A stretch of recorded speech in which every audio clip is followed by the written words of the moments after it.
America's been through the space shuttle program and is now giving it up. The Russians have just kept doing the same thing.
Bill Gerstenmaier, Associate Administrator for Space Operations. Bill, I'm going to go to the human side of this first. Mark Kelly, we talked to him earlier, Scott Kelly's brother. I can sense, even though he's a hardened shuttle commander, that this is an emotional time for him. How unique is this for one brother to see another off that will wind up joining up in orbit early next year? Yeah, I think it's really special. We talk a lot about ourselves being part of the human spaceflight family, where we think of each one of us as a member, a family member. We grow close to the workers we work with every day, but I think there's also a special tie of someone that's really grown up as kids together, especially Mark and Scott growing up as boys together, and then to get a chance to see this activity here at the launch pad and to see his brother get ready to go fly and to think about his own training. He's in the middle of his training for the AMS flight, STS-134, so Mark's got that on his mind. He gets to see his brother fly, and then eventually he'll get to see his brother in space. So it's a pretty special event when you get to see your brother go fly and then go get to be with him on orbit and actually experience space station with all its glory together as a family, a real family. Monday marked the 53rd anniversary of the launching of Sputnik, which started it all in 1957. We're 6 months shy of Gagarin's 50th anniversary of his launch, right here. How does that strike you? It's amazing to me. I go out to the launch pad and I look at the swing arm, and on the swing arm it shows the symbols of each of the launches from the pad, and two of the special ones are the Sputnik launch and then Gagarin's launch. And that's just amazing to see that, and to see the engineering that went into this launch pad, to see the rocket installed, to see the teams work with the umbilicals and hook things up, and to think that the same basic philosophy was used way back when with Gagarin's flight is just phenomenal to me. And it's amazing to see the history, to see the continuation and how they continue to improve slowly over time, make incremental steps, but continue to make the systems better. And we look at this Soyuz, and on the outside it looks like the same Soyuz, but as we've heard and know that this has got the new control system in it, the new cockpit, it's a Soyuz 701, the new series Soyuz. So again, the progression changes and things continue to get better as they improve things and move towards the future. While we're talking anniversaries, again on this same launch pad behind you, we're coming up on the 10th anniversary of the human occupancy of the International Space Station, Expedition 1. It's hard to believe it's been a decade. In your mind, how amazing has this journey been over the past 10 years to get the space station to where it is today, continued occupancy, unbroken, and the future that lies ahead? I think it's pretty phenomenal when you think about it. We spent 10 years really assembling this wonderful research facility in space. And the dedication of the team, the drive, the hard times when we had Columbia, it was a tough time to figure out how we're going to keep crews on orbit and keep them safe. We were able to persevere through all that, continue through this period. I then look forward to the next 10 years. The next 10 years will be very challenging in the research environment. It's our challenge now and the team's challenge to focus on that research, to get ready to utilize this truly international, wonderful facility in space to gain research. So as amazing as the engineering accomplishment was over these past 10 years, I look forward to the research accomplishment in the future 10 years to even be greater. So I look to be here maybe 10 years later looking back, and we can marvel at what the space station has shown us, how it's helped people on the Earth, it's changed our perception, it has shown that space can be used for mankind. It's a facility, it's a research capability that will bear huge benefits to mankind on the Earth. So I look back to the past 10 years, but I look even harder to the 10 years in front of us, and the exciting time is in front of us. The research period will be every bit as exciting and yield real results for us here on the Earth. And Bill, finally, Scott Kelly and Alexander Kaleri, Oleg Skripochka, they arrive on the station this weekend to begin a half year of some of the busiest activity that we will ever see, including visiting vehicles hither and yon. I mean, almost every week there's going to be some major activity. Your thoughts on how Expedition 25 and 26 will unfold in terms of its complexity?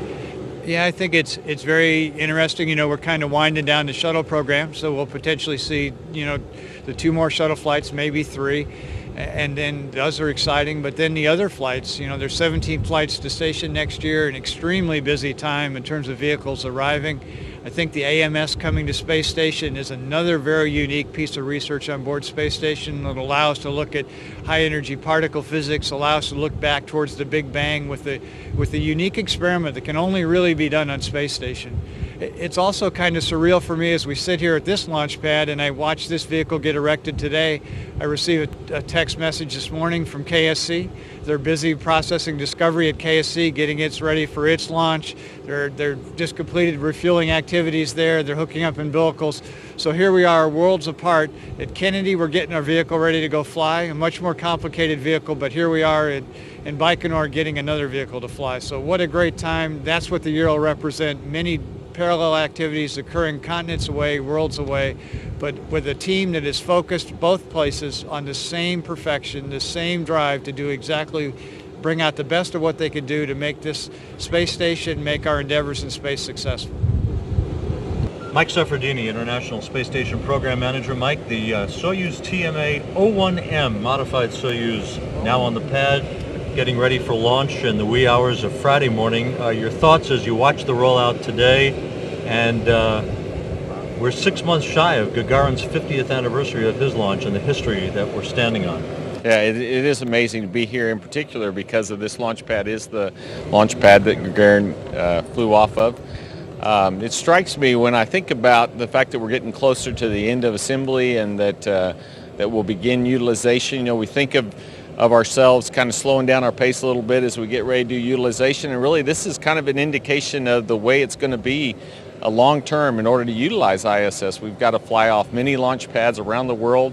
We've got 17 flights in one year this year, and that's going to be almost the norm for us as a program in order to keep the ISS adequately supplied and get all the research done that we need to get done. So it's this is going to become commonplace around the world for us, I believe. For Scott Kelly, Alexander Kaleri, Oleg Skripochka, this increment that they're joining and the one that they'll be inheriting in late November, Expedition 26, busy time. Shuttles, visiting vehicles. Give us a sense of how busy the space station is going to be in a traffic pattern over the next 6 months. Oh yeah, it's going to be incredibly busy. You know, we're not done with assembly yet. We still have to add the permanent stowage module we call the PMM on orbit. And then we have a major payload coming, the alpha magnetic spectrometer, that's going to show up in late February. So those two shuttle flights are part of the mix. Also, late October, we have a Progress. We have the crew, the 24 Soyuz crew, returning at the end of November. We've got Katie Coleman and Dimitri and Paolo flying up in December. Then we have HTV in January, another Progress, an ATV. We've got a couple of Russian segment EVAs at the first of the year and possibly one at the end of this year. All of that leading up to the STS-134 mission, where Scott's brother Mark will come up and they'll be together on orbit. So it's just a remarkably busy period for us. And the 10th anniversary of the human occupancy of the space station is right around the corner. In fact, the day after Discovery launches on the STS-133 mission, November 2nd will be the anniversary. 10 years ago, Expedition 1 launched from this same launch pad. It's almost hard to believe it's been a decade, and your thoughts on that? Yeah, and remember, this is the beginning of Expedition 25, where we've already actually begun Expedition 25 the way we count. But the 25th Expedition crew, this is an amazing number of crews that have come to visit Space Station and actually live on board. There's been something on the order of 155 crews visit ISS. It's been an incredibly fruitful platform from that respect. And it's the human element that brings us all back home to us. And so I hope we have many, many more visitors to come. And Mike, as the year winds down, your thoughts on what this year meant for Space Station, not only in terms of expansion of science, but to show through the pump module activity that transpired over the summer that you could fix critical spare parts when in a short period of time with all of that replanning that went on. Oh yeah, and that's a very good point. Of course, we have really in our minds transitioned to utilization on board ISS. We've changed our whole focus in terms of when we manifest. It used to be we kept the systems guys would get a certain allocation and we'd protect that, and if they needed more they got it at the expense of utilization. Now we do exactly the opposite. Utilization flies and we work around their needs in order to operate ISS. But when something like a pump module fails, you have to stop what you're doing and replace it. And that was an amazing feat. We learned a lot.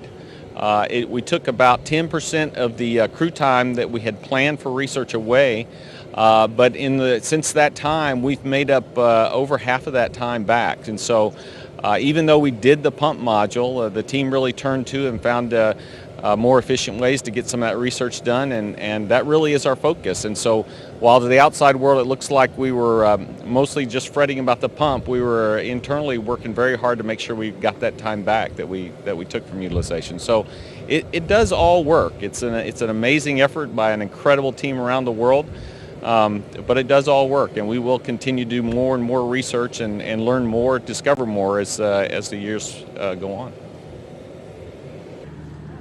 Mark Kelly, Endeavor's commander for STS-134 next February in a very unique role here at the Baikonur Cosmodrome. Mark, you're here to see your brother launch to the International Space Station in the Soyuz rocket that sits behind you. Your thoughts as the hours count down to your brother's launch? It's a pretty amazing place to be, a lot of history here. And, to consider the fact that my brother's part of this and our family's out here, it's pretty exciting. Saw Scott yesterday, going to see him again today. He's feeling really good, and he's got a very busy mission ahead of him, so it's nice to get a chance to see him off. Much has been made of the fact that twin brothers have the real potential of meeting up in orbit as respective commanders of a space shuttle and a space station.